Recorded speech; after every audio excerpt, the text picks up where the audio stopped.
Құрметті менің алтын көрермендерім, баршаңызға сәлем. Бүгін сіздерге емі бір емес бірнеше дертке дауа болатын қызылшадан шырын жасап көрсететін боламын. Сонымен бірге сіздерге пайдалы ақпараттарды да айтып өтемін. Видеоның соңына дейін менімен бірге болыңыздар. Ал ендеше бастаймыз. Ол үшін бізге қызылшаның өзі, бір дана, бір алма, бір апельсин және 1-2 уыс мейіз, сонымен бірге науат. Барлығын видеода көрсетілгендей турап аламыз. Одан кейін қайнаған суға, мен 5 литр суға осылардың барлығын салып, жарты сағат қайнаттым. Достар, менің каналыма тіркелуді ұмытпаңыздар.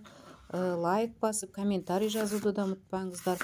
Достарыңызбен, туыстарыңызбен бөлісіп отырыңыздар. Қазақша каналға сөйтіп қолдау көрсетіп отырыңыздар. Енді сіздерге қызылша туралы аз-маз мағлұмат бере кетейін.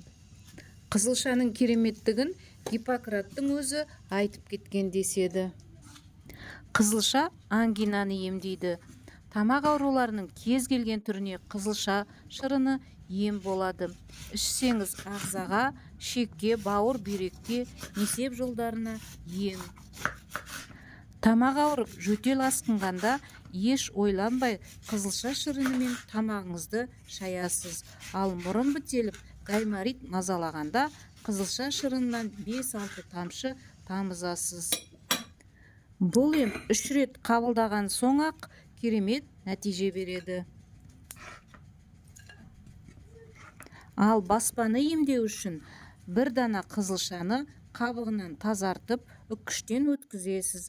1 стақан езілген қызылшаға 1 ас қасық алма сірке суын араластырып, тұндырып қойыңыз. Шамамен 30-40 минуттан соң тұнбаны қабатталған дәкенің көмегімен сығып алыңыз.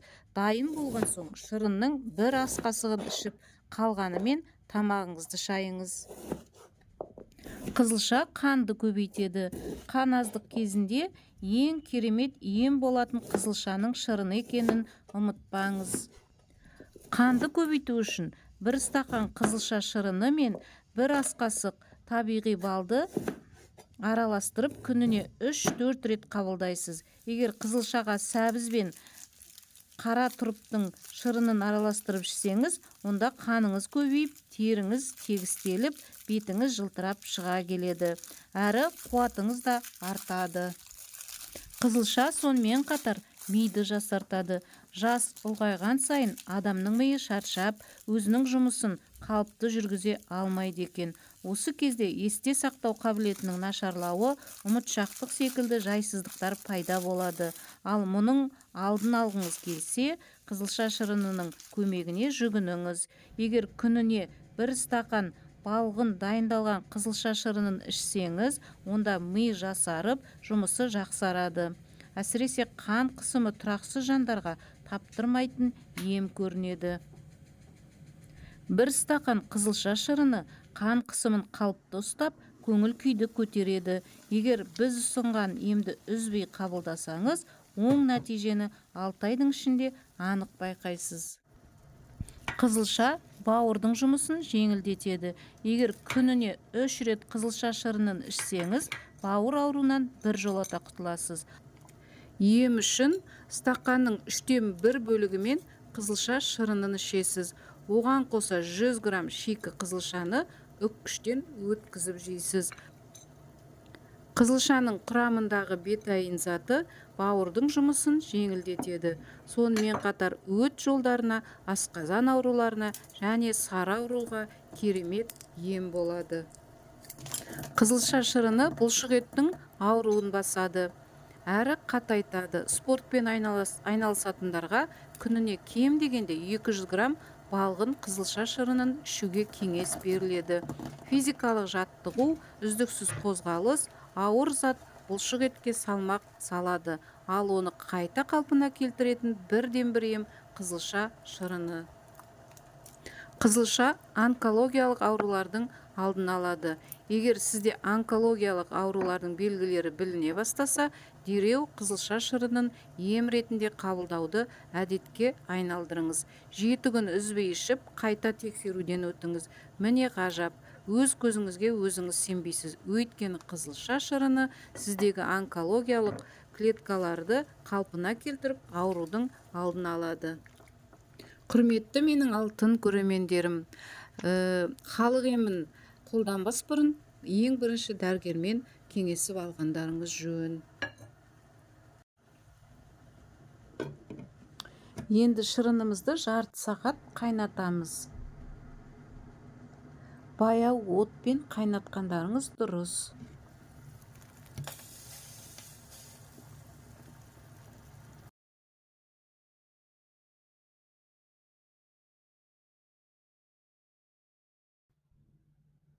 Жарты сағат өтті.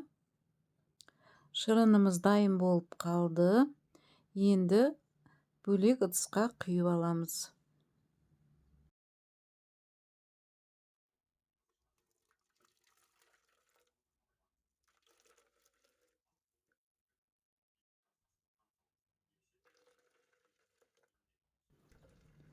Сәл суытып барып ішкендеріңіз абзал.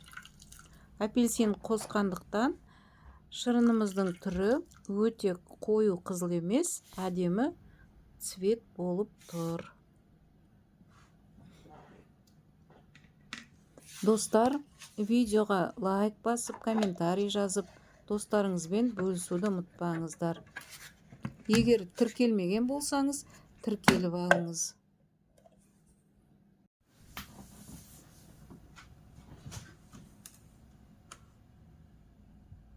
Өте дәмді шырын болды.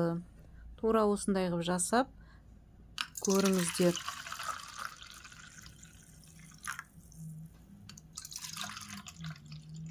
Бұл жерде қатып қалған қағида жоқ. Қызылшаға сәбіз қосып, мейіз қосып, солай да жасауларыңызға болады. Үйдегі бар көкөністерді қосып жасасаңыздар болды. Баршаңызға ас болсын. Сіздермен болған Гүлнар Сапарқызы. Келесі видеоға дейін қош сау болыңыздар.